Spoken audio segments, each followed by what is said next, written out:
O sol ainda nem tinha dado o ar da graça naquela segunda-feira, quando Marina ajeitou o avental amarelo desbotado, respirou fundo e colocou a caixinha de doces sob o braço.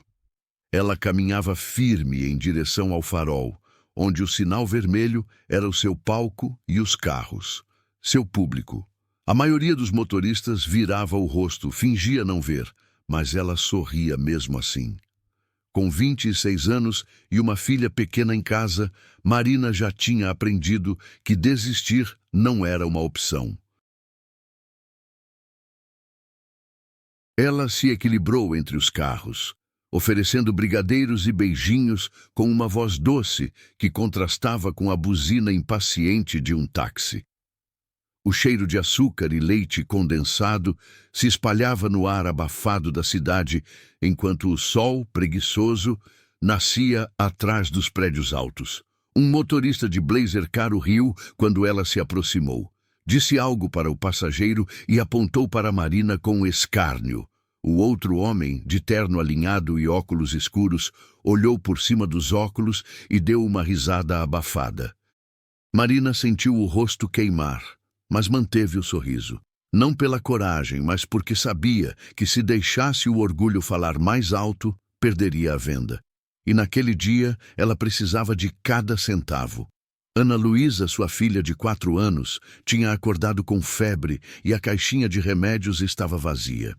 No fim da tarde, Marina voltou para casa com os pés doendo e os ombros marcados pelo peso da caixa. Sua casa era um pequeno barraco de madeira no Morro da Vitória, uma das comunidades esquecidas da cidade. Lá de cima, a vista era linda, mas a realidade era dura. Entrou em casa e foi direto ver Ana Luísa, que dormia abraçada com uma boneca remendada. Marina tirou os sapatos, sentou no chão e começou a contar o dinheiro. Não era muito. Talvez desse para o xarope e um pacote de fraldas. No dia seguinte, ela estava novamente no farol. O sol parecia estar mais impiedoso e os carros mais apressados. Marina viu o mesmo carro preto importado que rira dela no dia anterior. Só que dessa vez o vidro desceu devagar e, para sua surpresa, o homem do banco de trás a chamou. Ele tinha um ar diferente dos outros. Não era o tipo que ria dela, ao menos não com os olhos. Pegou 2 brigadeiros, entregou uma nota alta e não pediu troco. Disse apenas: "O seu sorriso vale mais do que você imagina." Depois, o carro arrancou. Marina ficou parada, tentando entender se aquilo era um elogio ou apenas mais uma frase vazia de quem tem tudo. Nos dias que se seguiram, aquele carro apareceu mais vezes. Às vezes ele só passava. Outras, comprava doces e deixava o troco. Sempre educado, sempre gentil. Marina passou a reconhecê-lo de longe. Era um homem bonito, de uns 35 anos, olhar firme, mas com uma gentileza escondida ali dentro. Os colegas dele, quando estavam juntos, ainda riam. Um deles chegou a dizer alto o suficiente para ela ouvir: "Ei, vai levar para jantar hoje? Ou ainda está testando a sanidade dela?" Dessa vez, Marina não conseguiu disfarçar a dor. Não pelo comentário, mas pelo olhar do homem que não respondeu. Apenas se calou. Era como se, mesmo sem participar da piada, ele ainda fosse cúmplice por não se opor. Naquela noite, ela chorou no travesseiro. Não pelo homem nem pelos risos, mas porque sentia no fundo que ninguém nunca a veria como algo além da vendedora do farol. Só que no dia seguinte, tudo mudou. O mesmo carro preto apareceu, mas dessa vez parou no acostamento. O homem saiu, andou até ela e se apresentou. "Meu nome é Caio, e eu queria te convidar para um café." Nada mais. Um café. Marina arregalou os olhos. O coração disparou. Ela olhou para a caixinha de doces e depois para os carros buzinando. "Aqui?" Ele sorriu. "Tem uma padaria ali na esquina. Prometo que é rápido." Ela hesitou. Tinha medo de parecer ridícula, de alguém fotografar, de virar piada. Mas pela primeira vez em muito tempo, ela quis ser vista. Quis sair daquele farol por um momento e lembrar que ainda era uma mulher, não só uma mãe cansada. Foram até a padaria, sentaram num canto discreto. Caio pediu café e pão de queijo. Marina, tímida, aceitou. Ele começou a falar de coisas simples. Contou que trabalhava com investimentos, que vivia num apartamento no centro, que estava cansado de gente falsa e sorrisos forçados. Disse que a honestidade dela o tocava de um jeito estranho. Ela mal conseguia entender metade do que ele dizia, mas sorria mesmo assim. A conversa foi leve, mas o tempo passou rápido. Caio pediu o número dela. Marina disse que não tinha celular. Ele anotou o número de um vizinho e disse que ligaria. Ela voltou ao farol com o coração agitado. Tinha medo daquilo tudo ser uma brincadeira. Medo de se iludir. Mas no fundo, sentia que algo estava começando a mudar. E mudou. Caio voltou. Um dia sim, outro também. Às vezes levava um presente pequeno, um livro, um cachecol, um pirulito para Ana Luísa. Às vezes, apenas parava para perguntar como ela estava. O que mais encantava Marina não era o dinheiro, nem os gestos. Era o fato de que, com ele, ela se sentia gente, se sentia viva. Mas a cidade, essa não perdoava. Em pouco tempo, os boatos começaram. Gente da vizinhança cochichava. Diziam que Marina estava se vendendo, que devia estar dando um golpe naquele homem rico. Na empresa de Caio, o clima também não era melhor. Colegas zombavam abertamente. Um deles, Gustavo, chegou a fazer piadas em uma reunião. A nova herdeira dos brigadeiros, hein, Caio? Ele ignorava, ou tentava, mas cada risada cortava mais fundo. A família dele, então, foi ainda pior. Quando Caio comentou com a mãe que estava conhecendo uma mulher especial, ela sorriu curiosa, mas ao saber que Marina vendia doces na rua, o sorriso se desfez. Ela está com você por quê, Caio? Porque te ama ou porque você tem um carro de 300 mil reais? Caio se irritou, defendeu Marina, mas por dentro a dúvida começou a crescer. Ele tentava sufocá-la, mas ela estava lá. Era como uma pequena pedra no sapato, quase invisível, mas sempre presente. Enquanto isso, Marina passava noites acordada se perguntando se aquilo era real. Se era certo se apaixonar por alguém tão distante da sua realidade. Ela amava Caio, mas odiava sentir que não pertencia ao mundo dele. Tudo ficou ainda mais difícil quando uma foto dos dois na padaria foi parar numa página de fofoca local. O título era cruel. Milionário é visto com vendedora de doces. Amor verdadeiro ou golpe bem dado? A postagem viralizou. Marina virou alvo de piadas na internet. Gente que nunca a viu comentava como se a conhecesse. A mãe de Caio o pressionou ainda mais. Disse que estava sendo envergonhado, que estava jogando sua reputação no lixo. Caio se calou por 2 dias. Não respondeu mensagens. Marina achou que tinha acabado. Chorou sozinha, trancada no quarto. Pensou em sumir, em mudar de cidade. Mas no 3º dia, ele apareceu. Chegou sem avisar, com os olhos marejados. Pediu desculpas. Disse que tinha se calado porque estava confuso, mas que não aguentava mais fugir do que sentia. Ele a abraçou ali, no meio do farol, diante de todos, e disse com voz firme: "Se for para virar piada, que vire, mas eu quero você, só você." Marina não conseguiu responder, só chorou. Mas naquele momento algo mudou, não apenas entre eles, mas ao redor. Motoristas que costumavam fingir que ela não existia, agora a olhavam diferente. Alguns sorriam, outros buzinavam em apoio. E ali começava uma nova fase, cheia de obstáculos, claro, mas também de descobertas, amor e coragem. Porque a cidade, que um dia zombou da vendedora de doces, ainda teria muito o que presenciar. Motoristas pararam. Alguns, que antes viravam o rosto para não ver a vendedora de doces com sua caixinha colada ao peito, agora buzinavam como se aplaudissem. Uma senhora do carro ao lado abriu o vidro e gritou com um sorriso no rosto: Vai fundo, menina, esse aí vale a pena. Marina ficou sem ação. Não porque duvidasse do que sentia, mas porque tudo parecia maior que ela. Era como estar no meio de um vendaval emocional. Amor, vergonha, orgulho, medo, tudo misturado. Caio a abraçava forte, como se dissesse ao mundo inteiro que ela era dele, que não havia mais espaço para dúvida ou hesitação. Naquela noite, Caio não voltou para o apartamento no centro. Subiu o Morro da Vitória com Marina pela primeira vez. A rua era estreita e os vizinhos curiosos espiavam pelas janelas.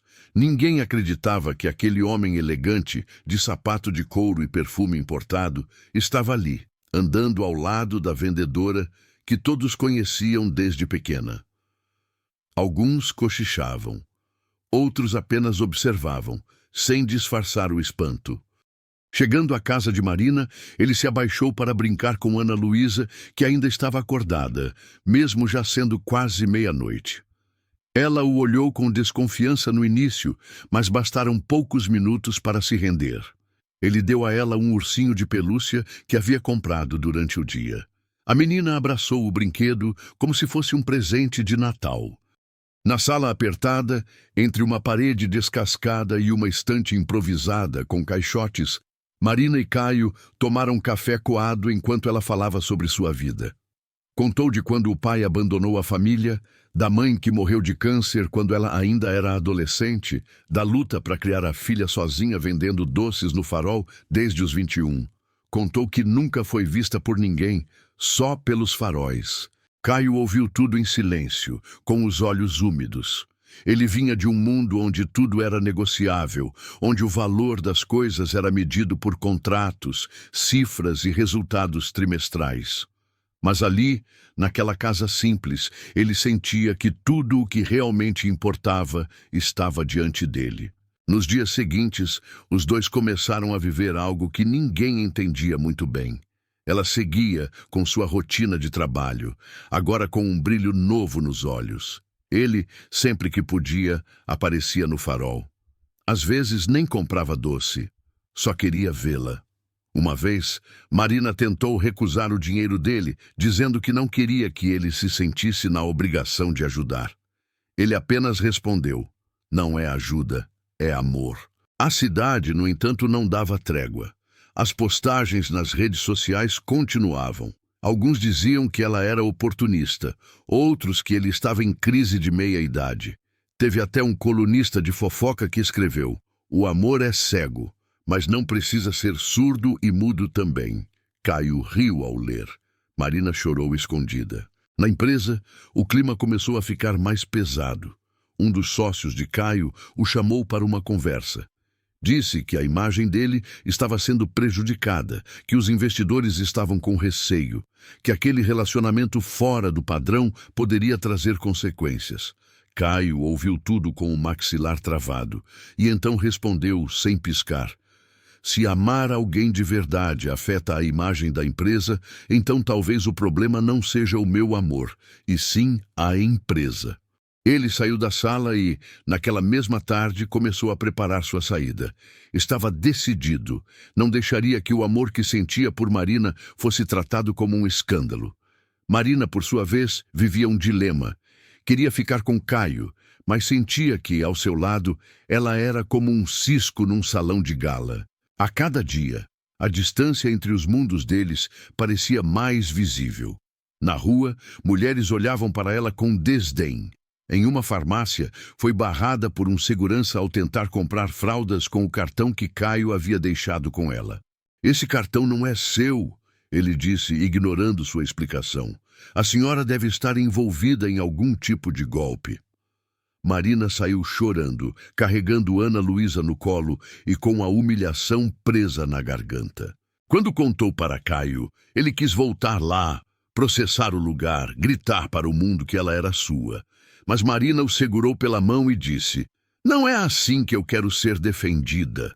Quero que as pessoas vejam quem eu sou, não o quanto você grita por mim."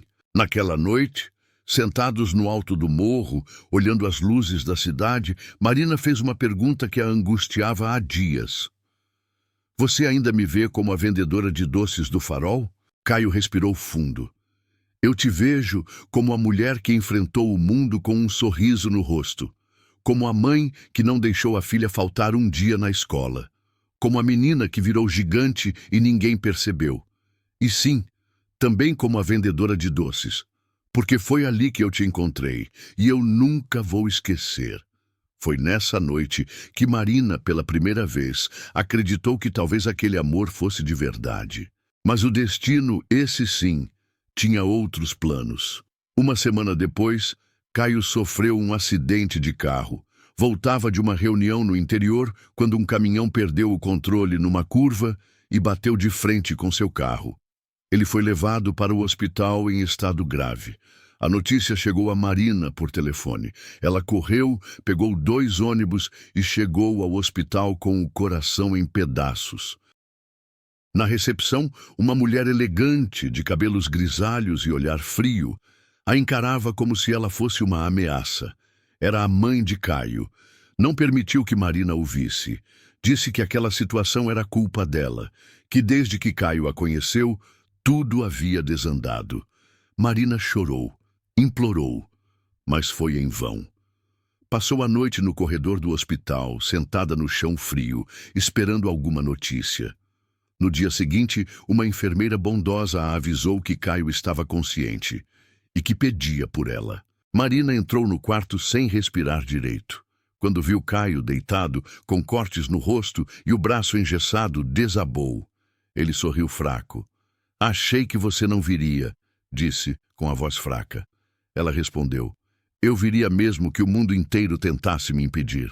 A partir dali, ela passou a cuidar dele todos os dias. Levava comida, lia para ele, dava banho quando necessário. A equipe médica se surpreendia. Diziam que Marina era incansável. Caio, mesmo debilitado, parecia recuperar o brilho toda vez que ela entrava no quarto. E enquanto ele se curava, Marina florescia. Ganhou visibilidade na comunidade, respeito das vizinhas, carinho dos motoristas que antes a ignoravam. Até a página de fofoca, que a ridicularizara, publicou uma nota. O amor da vendedora de doces resiste até a tragédia. Seria essa a história de um conto de fadas moderno?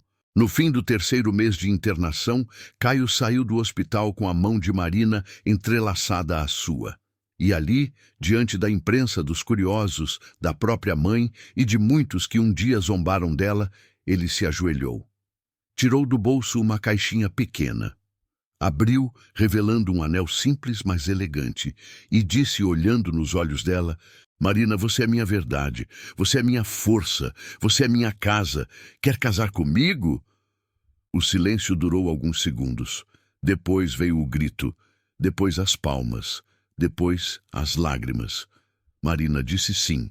E a cidade, que um dia riu dela no farol, agora parava para assistir ao momento em que uma vendedora de doces virou o grande amor de um homem que podia ter tudo, mas escolheu ela.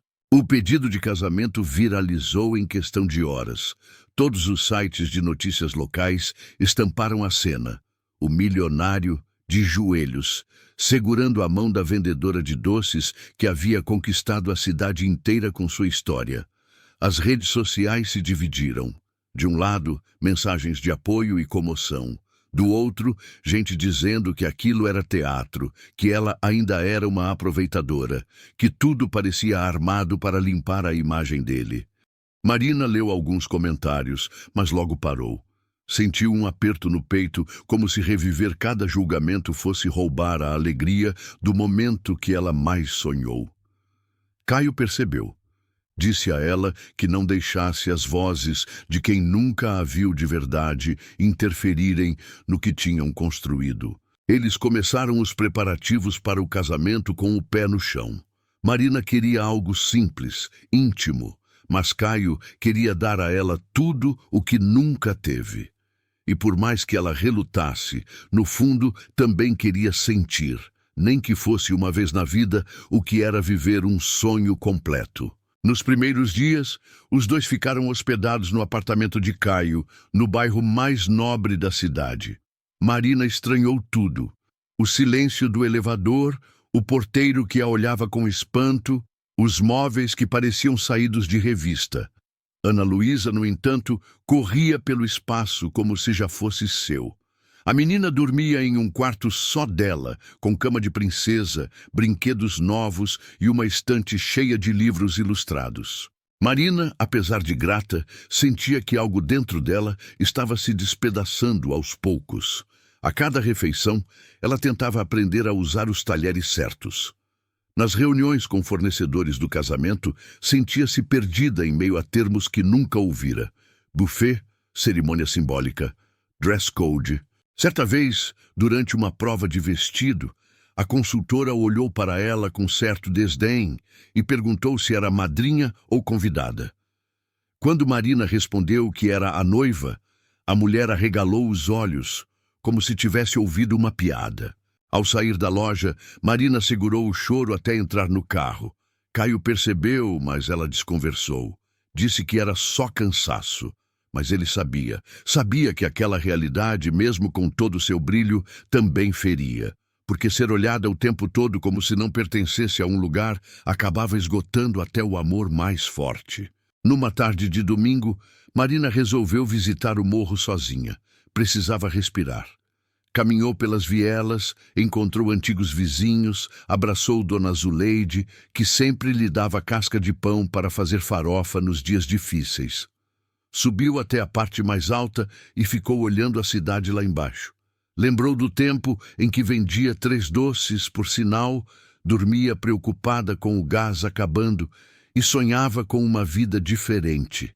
Ela teve medo de ter perdido quem era na tentativa de conquistar algo maior. No dia seguinte, conversou com Caio. Disse que queria que o casamento fosse no morro, que queria casar onde se sentia ela mesma. No início, ele ficou em silêncio. Depois sorriu. Disse que nunca tinha pensado nisso, mas que faria qualquer coisa para vê-la feliz. E assim foi. O anúncio do casamento no Morro da Vitória causou ainda mais alvoroço. A imprensa não acreditava. O milionário que pediu a mão da vendedora agora vai casar no alto da favela? Alguns debochavam, outros se emocionavam. Mas pela primeira vez, Marina não ligava. Ela estava decidida. Nos dias que antecederam a cerimônia, a comunidade inteira se mobilizou. As crianças pintaram o chão com desenhos coloridos. As mulheres ajudaram a decorar com flores de papel e fitas. Os homens construíram um altar simples com tábuas de madeira reaproveitada e garrafas decoradas com luzes. Era tudo humilde, mas tão vivo que emocionava só de olhar. A mãe de Caio tentou intervir.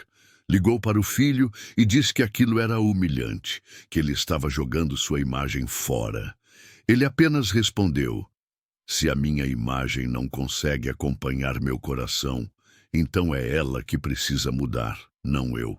No grande dia, o céu amanheceu azul, como se até o tempo quisesse celebrar aquele momento. Marina vestiu um vestido branco emprestado, bordado por uma vizinha. Nos cabelos, flores do jardim da escola de Ana Luísa. Não havia maquiagem profissional, nem saltos caros. Mas havia brilho nos olhos, verdade no sorriso e um amor que preenchia cada canto. Caio chegou de carro simples, dispensando seguranças e protocolos. Usava um terno azul marinho e um olhar apaixonado.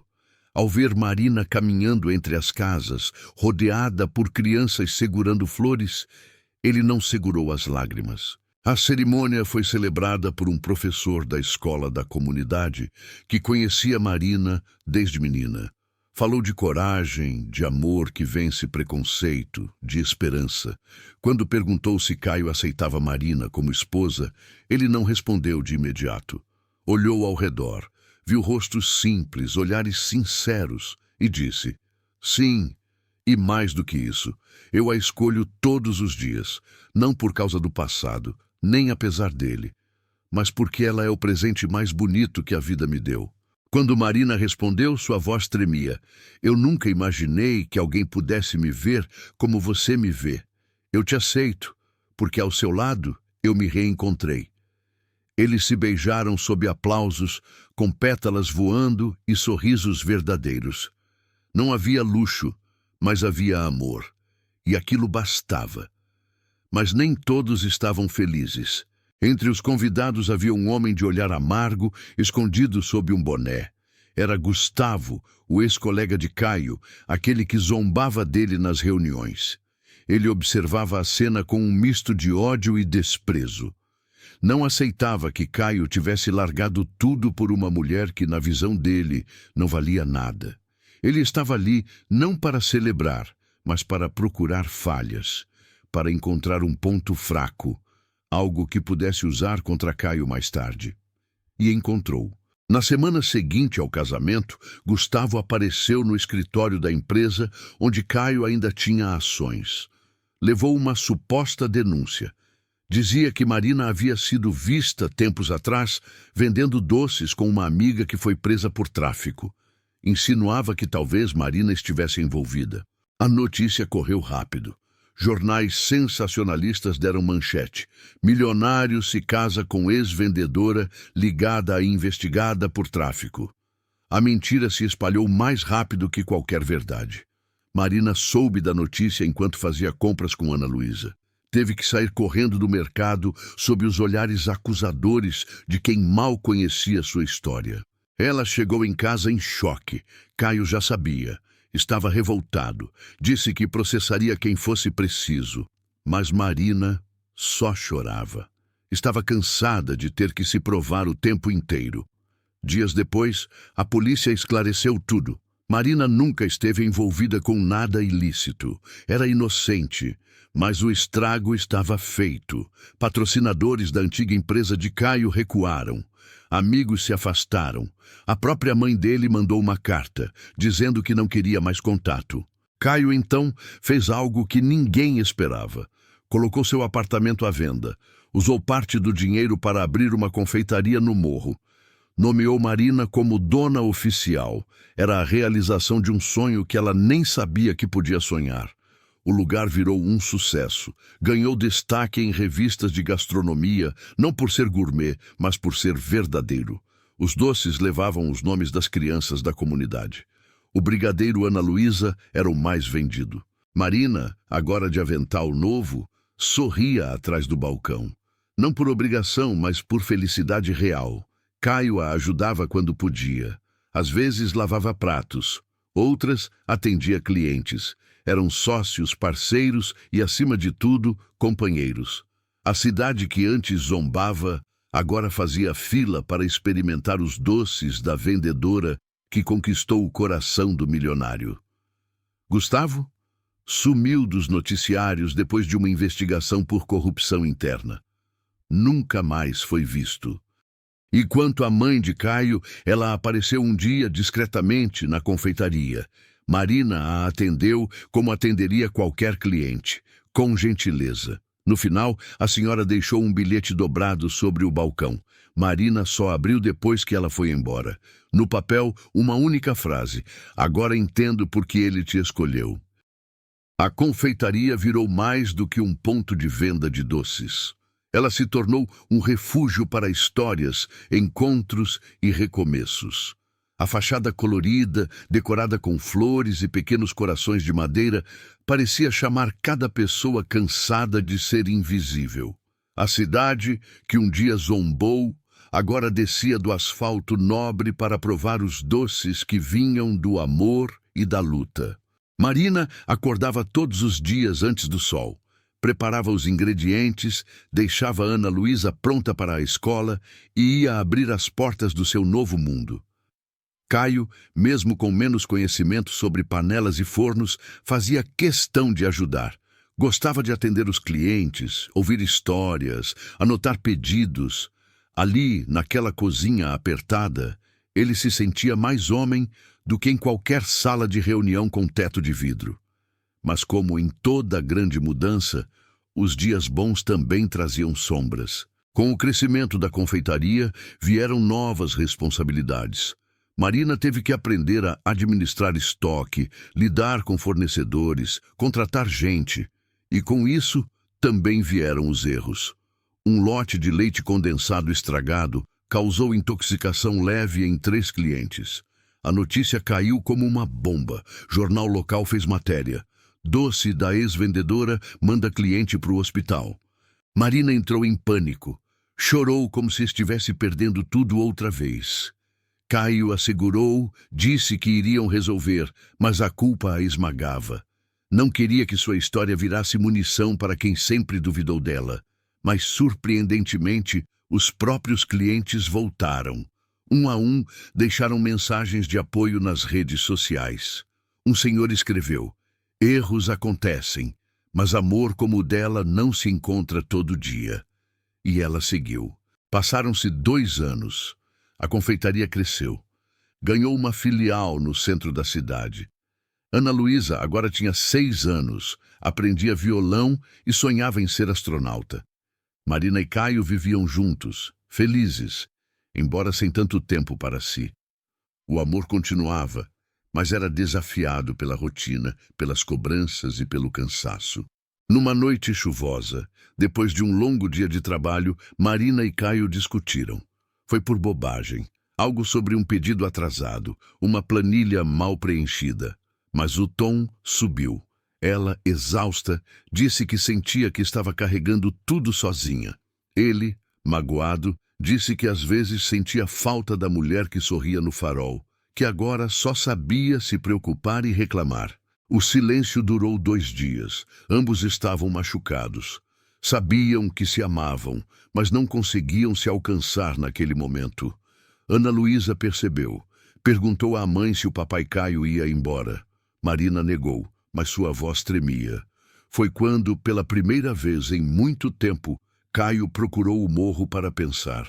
Sentou no mesmo lugar onde um dia pediu Marina em casamento. Lá encontrou Dona Zuleide, que varria a calçada com a calma de quem já viu muita coisa na vida. Ela olhou para ele e disse, sem que ele falasse nada: "Ela é boa demais para desistir, mas você tem que lembrar que amor também cansa, principalmente o dela, que sempre teve que lutar por tudo sozinha." Aquelas palavras bateram fundo. Caio voltou para casa. Pediu desculpas sem orgulho. Disse que queria reaprender a amar como no começo. Marina chorou. Disse que também errava, que sentia medo de ser esquecida no meio do sucesso. Eles se abraçaram e, naquele abraço, reconstruíram a promessa de serem mais do que um casal de capa de revista. Queriam ser parceiros de alma. O tempo passou. Marina começou a dar palestras sobre empreendedorismo feminino nas comunidades. Falava sobre superação, sobre dignidade, sobre ter orgulho das próprias raízes. Um dia, foi chamada para um evento nacional. Subiu ao palco com um vestido simples, segurando a mão da filha. Contou sua história. A plateia chorou. No final, foi aplaudida de pé. Recebeu até uma proposta para lançar um livro. Caio, na plateia, gravava tudo com os olhos brilhando. Mas com a fama, vieram de novo os olhares tortos. Algumas mulheres se aproximaram de Caio. Sorrisos falsos, palavras sedutoras. Marina percebeu. E como qualquer mulher que um dia já foi descartada, sentiu medo. Uma noite, pegou o celular de Caio. Encontrou uma conversa estranha com uma mulher chamada Letícia. Havia emojis, elogios, nada comprometedor, mas o suficiente para incendiar a insegurança. Ela não gritou, não chorou. Apenas entregou o celular e disse: "Você ainda me ama como antes?" Caio ficou em silêncio. Sentou no sofá, colocou as mãos no rosto. Depois de longos segundos respondeu: "Eu te amo mais do que nunca, mas às vezes me perco no ego. Me deixo ser elogiado por quem não sabe da nossa luta. Mas não quero isso. Quero você." Foi honesto. Foi duro. Mas foi real. Marina o perdoou, mas deixou claro: "Não me ame pela história que eu fui. Me ame pela mulher que continuo sendo." Depois disso, os dois decidiram mudar. Fecharam por 1 mês a confeitaria. Fizeram uma viagem curta com Ana Luísa. Foram para uma praia simples, sem Wi-Fi, sem cronograma, sem aparências. Ficaram juntos de verdade. Durante a viagem, Marina descobriu algo inesperado. Estava grávida. A notícia veio como um sopro de esperança. Caio pulou de alegria. Ana Luísa ficou confusa, mas logo começou a planejar nomes. Marina chorou, não de medo, mas de gratidão. O bebê nasceu meses depois. Uma menina, que chamaram de Clara. Pequena, serena, parecia carregar no nome a luz que trouxe àquela família. A vida se estabilizou. Marina seguiu firme, Caio também. A confeitaria se expandiu, mas com calma, com limites. Eles aprenderam que crescer não era se perder, e que sucesso de verdade era dormir em paz. Ana Luísa crescia como uma criança feliz. Clara começou a engatinhar entre as formas de brigadeiro. E Marina, de vez em quando, ainda passava pelo farol onde tudo começou. Às vezes comprava um doce de alguma vendedora nova. Outras, só parava para agradecer em silêncio. Porque ali, no calor do asfalto, entre buzinas e olhares indiferentes, nasceu um amor que ninguém esperava. Um amor que resistiu à zombaria, ao preconceito, ao cansaço e até à dúvida. E que agora, mais forte do que nunca, seguia adiante. Doce como brigadeiro recém-feito, real como o cheiro de café coado pela manhã, e eterno como a coragem de quem um dia decidiu não se esconder do amor. O nascimento de Clara trouxe um novo ritmo à vida de Marina. Os dias voltaram a ser embalados por mamadas, choros de madrugada e cheiros de pomada, mas havia um tipo de cansaço que Marina agora conhecia bem. O cansaço da felicidade era diferente. Não pesava, apenas lembrava que a vida estava cheia. Caio se desdobrava. Entre as demandas da confeitaria e as noites em claro com Clara, ele se viu redescobrindo o papel de pai. Dessa vez, desde o começo. Ana Luísa ajudava do seu jeito. Trocava fraldas, cantava para a irmã dormir e até tentava preparar café com leite para a mãe nas manhãs mais cansadas. Mas o que Marina não esperava era o peso de outra coisa: o passado. Certa tarde, enquanto limpava o quartinho de depósito da primeira confeitaria no morro, ela encontrou uma caixa antiga. Dentro, algumas fotos da época do farol, cadernos com receitas rabiscadas e, no fundo, uma folha dobrada com o nome de seu pai. Era uma carta, curta, nunca lida, esquecida. Com mãos trêmulas, ela desdobrou o papel. Filha, se um dia você ler isso, saiba que eu tentei. Eu fui fraco, mas não deixei de te amar. Eu fui embora porque achei que te faria mal ficando. Espero que você me perdoe. Era assinada com uma caligrafia tremida e uma data, 5 dias antes da morte da mãe de Marina. Ela sentou no chão de cimento e chorou, não de dor, mas de um nó que por anos esteve preso na garganta sem nome. Caio a encontrou ali, minutos depois, com o papel amassado nas mãos e os olhos perdidos no tempo. Marina falou do pai pela primeira vez com mais calma. Disse que nunca soube se ele tinha morrido, fugido ou só esquecido delas. Aquela carta, por mais curta que fosse, era uma ferida abrindo e curando ao mesmo tempo. No dia seguinte, ela foi atrás de respostas. Com a ajuda de uma vizinha, conseguiu localizar uma associação de ex-moradores da cidade. Descobriu que o pai ainda estava vivo, morando em uma cidade pequena no interior, a quase 4 horas dali. Passou uma semana pensando, será que valia a pena mexer nisso agora? Tinha sua família, sua vida. Mas havia um silêncio dentro dela que não a deixava dormir. Foi. A viagem foi longa. Clara ficou com Caio e Ana Luísa. Marina levou apenas a carta e um coração inquieto. Ao chegar à cidadezinha, com ruas de paralelepípedos e cheiro de padaria antiga, ela teve a sensação de estar voltando no tempo. Encontrou o endereço. Uma casa simples, com jardim mal cuidado e a pintura descascada. Bateu na porta com o coração batendo no pescoço. Um homem grisalho, de olhar cansado, atendeu. Ela reconheceu de imediato. Era ele. Oi, eu sou a Marina. Ele ficou em silêncio. Seus olhos se encheram d'água. Sentou na cadeira de plástico ao lado da porta e levou as mãos ao rosto. Marina não sabia se sentava, chorava ou corria, mas ficou. Conversaram por horas. Ele contou sua versão, disse que nunca conseguiu voltar, que teve vergonha, medo, que se afastou porque a mãe dela era forte e ele não. Marina ouviu. Perguntou pouco. Chorou muito. No fim, antes de ir embora, o abraçou.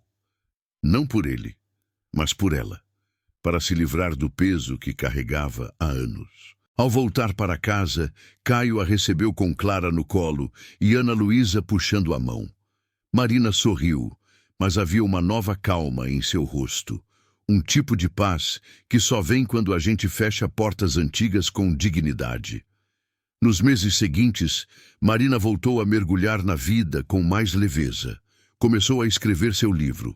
As memórias vinham aos poucos, como se cada pedaço da dor fosse uma página pedindo para ser contada. O título era simples: Do Farol ao Amor. Caio foi o primeiro leitor. Leu cada linha com os olhos marejados. Disse que o livro dela era mais do que uma história. Era uma bússola para quem tinha se perdido na vida. A editora a adorou. Quis lançar em grande escala. Marina hesitou. Tinha medo de se expor, mas Ana Luísa, com sua sabedoria de criança, disse: Mamãe, se você contar o que viveu, outras pessoas vão acreditar que também podem vencer. O livro foi publicado. Na noite do lançamento, Marina usava um vestido azul claro, simples, elegante. No auditório lotado, havia professores, donas de casa, empreendedores, jovens, idosos, gente de todos os cantos, todos ali por ela. Quando subiu ao palco, segurando o microfone com mãos suadas, Marina olhou para a plateia e disse: Um dia, me disseram que eu não passaria de uma vendedora de doces no Farol. Hoje, sou escritora, mãe, empresária, esposa e, acima de tudo, mulher. E se eu consegui, não foi porque alguém me deu nada, foi porque, mesmo ouvindo risos, eu continuei andando. O aplauso durou longos minutos. A cidade que um dia zombou, agora se emocionava. Mas ainda havia mais por vir. Algumas semanas depois, Caio começou a sentir fortes dores de cabeça. A princípio, achou que fosse estresse, mas os episódios se repetiram. Marina o convenceu a fazer exames. O diagnóstico veio como um soco seco, um aneurisma cerebral. O médico explicou que era pequeno, que talvez não precisasse de cirurgia, mas que o risco existia. O mundo de Marina desabou por dentro, mas ela não chorou diante dele, apenas segurou sua mão e disse: Agora é a minha vez de cuidar de você. Caio começou o tratamento.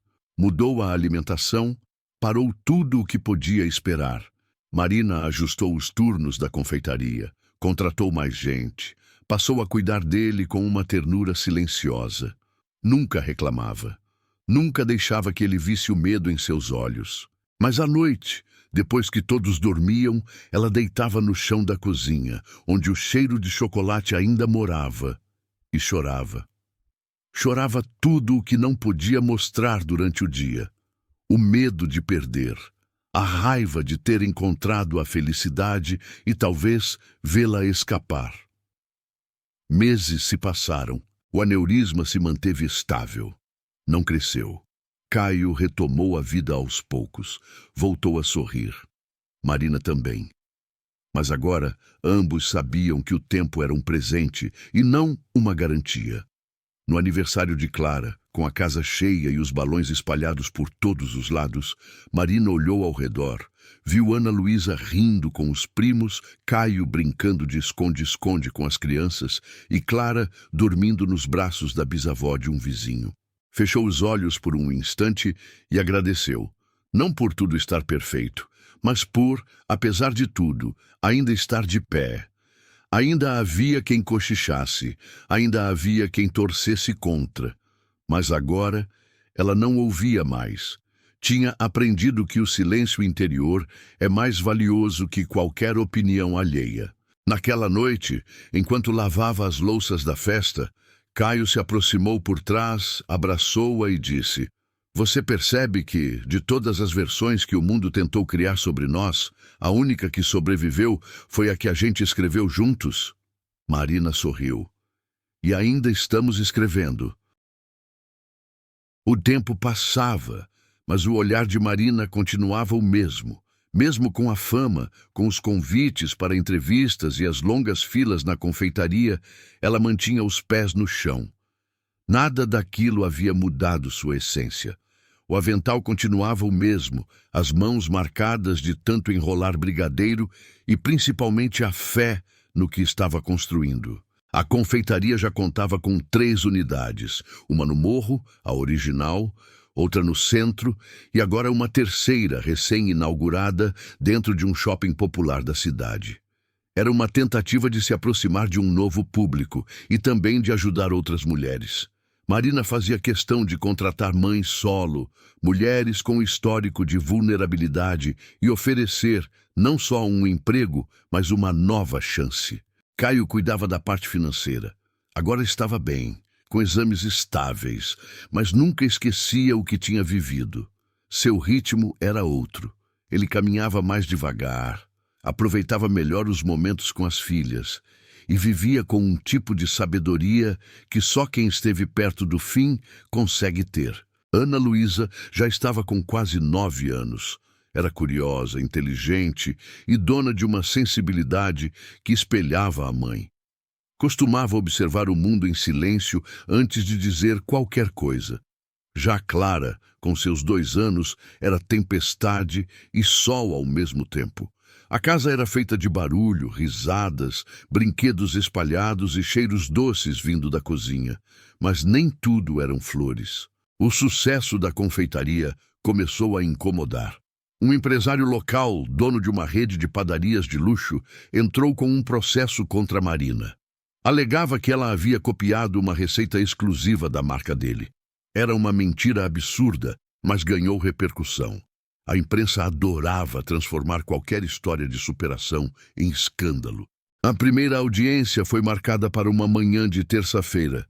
Marina chegou com a respiração curta, entrou na sala de audiência de mãos dadas com Caio, vestida com a mesma dignidade que levava em tudo o que fazia. Do outro lado, o empresário chegou cercado de advogados, engravatados, arrogantes. Durante a sessão, Marina foi tratada como se fosse uma intrusa no mundo dos negócios, como se tivesse conseguido tudo por sorte e não por esforço. Um dos advogados chegou a dizer em voz audível: "Ela sabe fazer doce, não sabe ler contrato." Caio se levantou, pediu a palavra. Disse que Marina era a fundadora de uma empresa que, em 3 anos, havia gerado mais de 40 empregos, movimentado a economia local e transformado a vida de dezenas de famílias. Diz que aquele processo era, na verdade, uma tentativa clara de silenciar uma mulher que incomodava pelo sucesso. A juíza observou, pediu silêncio, marcou nova audiência. Na saída, Marina desabou. Não chorou, mas sua expressão estava pesada. Caio sabia, pegou sua mão e disse: "Você não precisa provar mais nada para ninguém, mas se quiser lutar, eu luto com você." E ela quis. Nos dias seguintes, Marina recebeu o apoio de quem importava. Os moradores do morro organizaram uma carreata com faixas dizendo: "Doce é o coração de quem nunca desistiu." Influenciadores, jornalistas independentes e até concorrentes declararam apoio. Um movimento começou a crescer. Estamos com Marina. Enquanto isso, a relação dela com o pai, que havia reencontrado meses antes, começou a florescer de forma lenta, mas verdadeira. Ele passou a ligar, a visitar as netas. Trouxe fotos antigas, histórias que Marina nunca ouviu. Caio ficou em silêncio muitas vezes, apenas observando. Tinha dúvidas, claro, mas nunca interferia. Era o espaço dela. E ela precisava construir esse reencontro com suas próprias mãos. Numa tarde chuvosa, enquanto Clara dormia e Ana Luísa fazia lição, Marina recebeu uma ligação. Era da escola onde havia estudado até o ensino fundamental. Queriam convidá-la para dar nome à nova biblioteca. Diziam que ela era um símbolo de resistência e esperança. Marina se emocionou. Disse que aceitaria, mas com uma condição. Queria doar livros, muitos livros, para crianças como ela um dia fora. Caio concordou. Montaram uma campanha de arrecadação. Em um mês, já tinham mais de 1.000 exemplares. A inauguração foi linda. Marina cortou a fita com Ana Luísa ao seu lado. A placa pendurada na entrada dizia Biblioteca Marina dos Anjos, onde toda história pode encontrar um começo. Mas no mesmo dia, a notícia da segunda audiência caiu como bomba. O juiz decidira aceitar o processo do empresário. Isso significava que a confeitaria poderia sim ser obrigada a pagar uma indenização. A decisão final sairia em 30 dias. Marina se trancou no quarto. Caio entrou depois de bater 3 vezes. Ela estava sentada no chão, cercada de papéis, esboços de receitas, fotos de quando ainda vendia no Farol. E se a gente perder? Ela perguntou sem encarar. Se a gente perder, a gente recomeça. Mas você precisa lembrar de uma coisa. Essa história nunca foi sobre receita. Foi sobre verdade. E ninguém pode tirar isso de você. Naquela noite, Marina não dormiu. Releu seu próprio livro. Olhou para as páginas e entendeu o que precisava fazer. 30 dias depois, a decisão saiu. A confeitaria foi inocentada. A acusação foi considerada infundada. E o juiz, na sentença, escreveu: Marina dos Anjos não apenas criou uma marca, criou uma trajetória. Sua história é patrimônio de uma comunidade e deve ser respeitada. A cidade comemorou. Marina chorou abraçada com os funcionários. O empresário que tentou derrubá-la perdeu credibilidade. Sua rede de padarias começou a declinar. A verdade, quando vem limpa, costuma se manter em pé. Depois disso, Caio propôs algo inusitado. Vamos embora por um tempo, ele disse. Não para fugir, mas para respirar. Marina relutou. Tinha medo de deixar tudo o que construiu. Mas algo dentro dela também pedia por um descanso. Um recomeço com menos ruído. Eles alugaram uma pequena casa no interior, onde só se ouvia o som do vento nas árvores. Ana Luísa adorou a escola nova. Clara aprendeu a andar descalça na terra. Marina voltou a escrever. Caio plantava hortelã no quintal. Era simples, mas era paz. Ali, sem aplausos, sem câmeras, sem exigências, Marina entendeu. Tudo o que viveu foi real. E mais do que isso, sobreviveu. Não era sorte, nem caridade. Era força e amor. E naquele fim de tarde, sentada à varanda, Clara dormindo em seu colo, Ana Luísa contando estrelas e Caio preparando chá na cozinha, ela soube. O que começou num farol, virou farol para muita gente.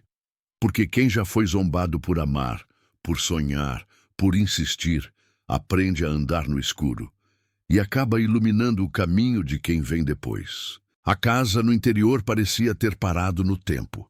O relógio da parede fazia um tic-tac preguiçoso. As galinhas ciscavam no quintal e o cheiro de pão feito na hora se espalhava pela manhã. Marina, depois de tantos anos de agitação, encontrava ali uma quietude que nunca imaginou querer. Clara corria atrás das borboletas no jardim, Ana Luísa lia livros na rede da varanda e Caio se permitia acordar tarde, sem reuniões, sem prazos, sem medo. Foram 6 meses assim, 6 meses de silêncio curativo, de risadas descompromissadas e de tardes olhando o céu mudar de cor. Mas, como toda pausa, essa também começou a dar sinais de fim. Num domingo qualquer, Marina recebeu uma ligação inesperada. Era do hospital, onde Caio havia feito seus primeiros exames 2 anos antes. A secretária dizia que os médicos estavam revisando prontuários antigos e encontraram uma divergência nos laudos. Pediam que ele voltasse para repetir alguns exames. Ela tentou não entrar em pânico. Tentou agir como se fosse apenas protocolo. Caio, percebendo a tensão no rosto da esposa, tentou acalmar. Disse que devia ser só um erro de digitação, mas no fundo, ambos sabiam que quando o passado volta assim, ele nunca vem à toa. Viajaram de volta à cidade. O hospital estava diferente, mais moderno, mais frio. A recepcionista não reconheceu Marina. Ninguém parecia lembrar da história que um dia comovera até os médicos. Isso a incomodou. A vida segue, ela sabia, mas doía ver como as lembranças dos outros evaporam enquanto as nossas ainda latejam. Caio fez os exames, disse que estava tudo bem, sorriu, brincou. Mas Marina via no fundo dos olhos dele. Havia algo que ele não estava dizendo. 3 dias depois, o médico chamou os dois para conversar. Estavam sozinhos na sala. O homem segurava uma pasta, mas o que pesava era o que vinha junto com o silêncio. Caio, ele começou. Os exames mostraram que o aneurisma cresceu discretamente. É pequeno, mas em posição sensível. O risco ainda é controlável, mas existe. E, sinceramente, uma cirurgia pode ser necessária. Marina sentiu o chão sair. Olhou para Caio, que segurava firme a mão dela, como se soubesse que ela seria o pilar quando tudo desmoronasse. "Temos tempo?" ela perguntou, a voz embargada. "Sim, mas não muito, e não dá para ignorar." Saíram do hospital em silêncio. Caio quis levar Marina para comer, mas ela recusou. Foram direto para casa. As meninas estavam com a vizinha. Marina entrou, lavou o rosto e só então deixou as lágrimas caírem. "Por que você não me disse que suspeitava?" ela perguntou. "Porque eu não queria te preocupar.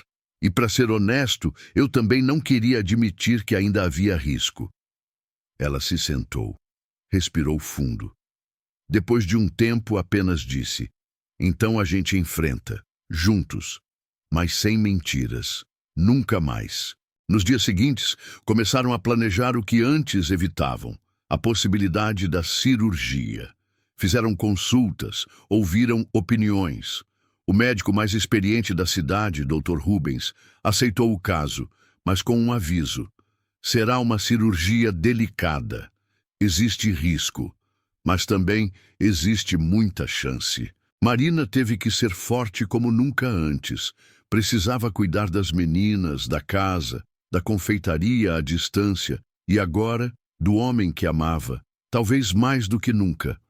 À noite, quando as crianças dormiam, ela estudava tudo sobre a cirurgia, lia relatos, lia orações, lia e lia até a cabeça pesar. O dia da operação chegou. Caio entrou no centro cirúrgico sorrindo. Disse que quando acordasse, queria café com pão e beijo. Marina sorriu de volta. Mas depois que ele passou pela porta, seu corpo cedeu. Foi amparada por uma enfermeira. Sentou-se, chorou tudo de novo. A cirurgia durou 7 horas. Marina não arredou o pé da sala de espera. Ana Luísa ficou com a avó de Caio, que viera ajudar. Clara ainda não entendia. Achava que o papai estava só consertando a cabeça. Quando o médico saiu, Marina correu ao seu encontro. "Ele está bem?" perguntou. "Está vivo. A cirurgia foi um sucesso, mas..." E aí veio a pausa que Marina aprendera a odiar. "Precisamos esperar as próximas 48 horas. São críticas. O cérebro precisa reagir." Ela agradeceu. Ajoelhou-se no corredor frio e orou como nunca antes. Não por um milagre, mas por tempo, por mais tempo com o amor da sua vida. As horas seguintes foram uma mistura de angústia e esperança. Marina dormia sentada, acordava com sustos, respondia perguntas das enfermeiras, se perdia em lembranças. No terceiro dia, quando finalmente pôde entrar no quarto, Caio ainda estava sedado, mas vivo. Marina segurou sua mão e falou baixinho: "Eu tô aqui, e vou ficar aqui até você abrir os olhos, e depois disso também." E ele abriu. A recuperação foi lenta, mas positiva. Caio voltou a falar, a sorrir, a andar. Marina estava sempre ao lado, como um anjo da paciência. Quando ele já conseguia levantar sozinho, disse a ela: "Agora eu sei. A gente não veio do farol. A gente veio da fé." Marina riu. Riu com os olhos. E entendeu naquele instante que tudo o que viveram havia construído uma fortaleza. não de pedra, mas de afeto.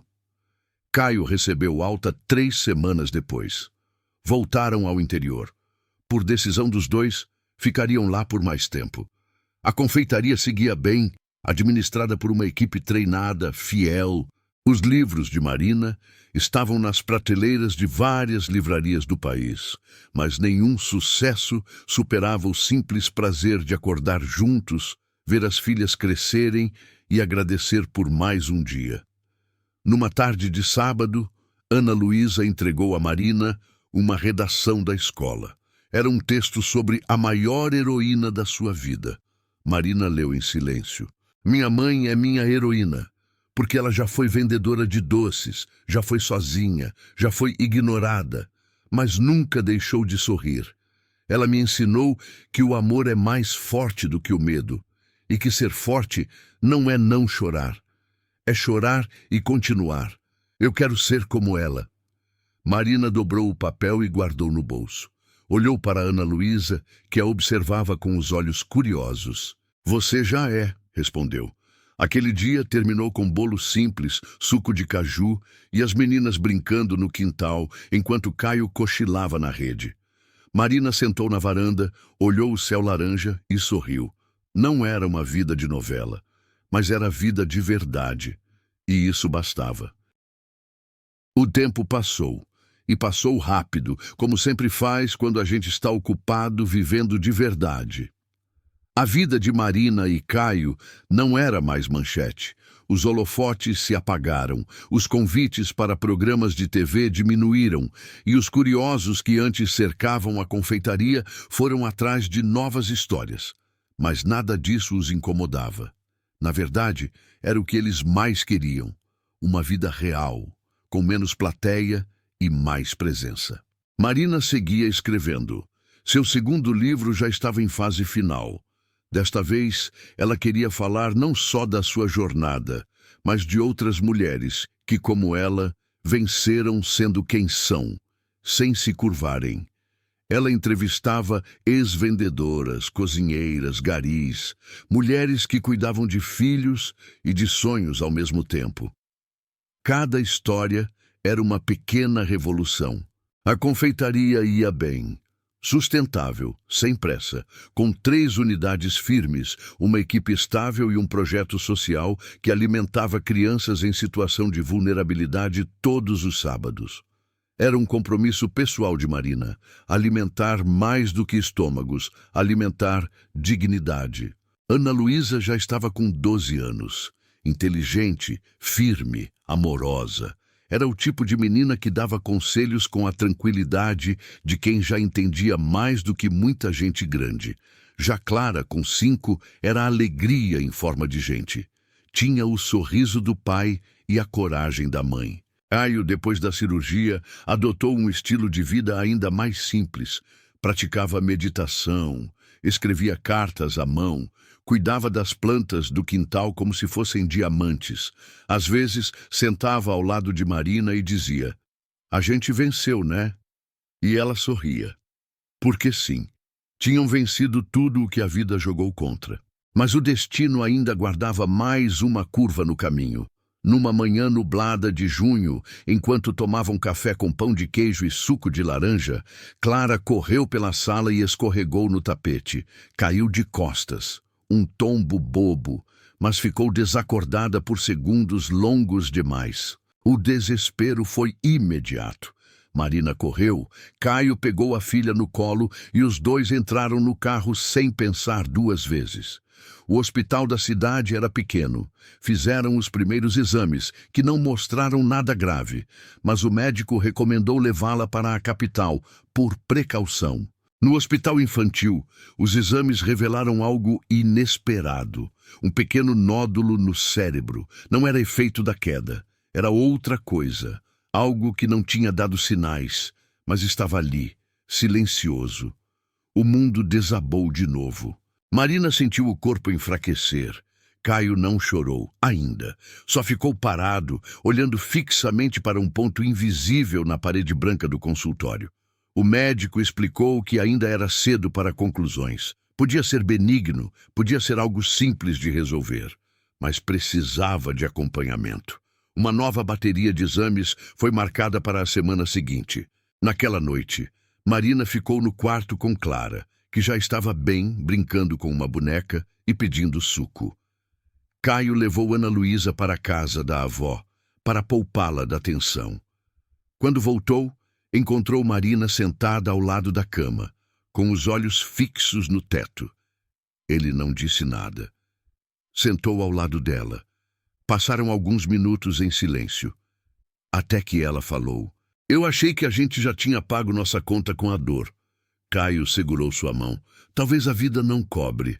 Talvez ela só teste quem tem mais força." Marina respirou fundo. "Então a gente vai aguentar mais esse teste." E aguentaram. Nos dias seguintes, Marina se revezava entre os hospitais, os cuidados com Clara e os próprios medos.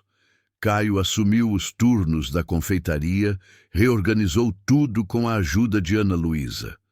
A filha mais velha, mesmo ainda tão jovem, amadureceu. Começou a escrever um diário. Nele, colocava tudo o que sentia. Um dia, Marina leu um trecho escondido, quase sem querer. "Minha mãe nunca diz que tem medo, mas eu vejo nos olhos dela. Eu quero crescer rápido para segurar ela quando ela cansar." A biópsia foi feita. Os resultados viriam em 3 dias. Foram os 3 dias mais longos da vida de Marina. Ela não comia, mal dormia. Só ficava sentada na varanda, olhando o quintal, ouvindo o barulho dos passarinhos e tentando não enlouquecer. Quando finalmente chegaram ao hospital para ouvir o resultado, o coração dela parecia fora do peito. O médico entrou na sala com um envelope, sentou, respirou fundo. "É benigno." As 2 palavras ecoaram como uma explosão silenciosa. Caio fechou os olhos.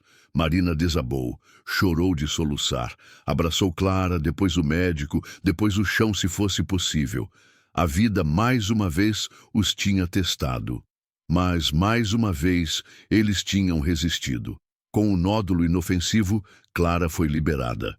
O caso exigia acompanhamento, claro, mas não havia risco. Era só continuar cuidando e amando, como sempre fizeram. Depois daquele susto, Marina mudou. Começou a viver com mais calma ainda. Acordava mais cedo, não para trabalhar, mas para olhar o céu. Abraçava as filhas mais forte, ligava para amigos antigos, fazia bolos sem motivo. Às vezes, chorava sozinha. Não de tristeza, de gratidão. No aniversário de casamento com Caio, preparou uma surpresa. Organizou, no farol onde tudo começou, uma pequena cerimônia íntima. Apenas os 2, Ana Luísa, Clara, e uma caixa de doces com os sabores que vendia antigamente. Usava o mesmo avental de quando Caio a viu pela primeira vez. Um pouco mais desbotado, mas com o mesmo cheiro de sonho. Caio chegou sem saber. Quando viu a cena, parou, sorriu, chorou. Caminhou até ela e perguntou: "Você quer casar comigo de novo?" Marina respondeu: "Eu nunca parei." Eles trocaram votos simples, mas profundos.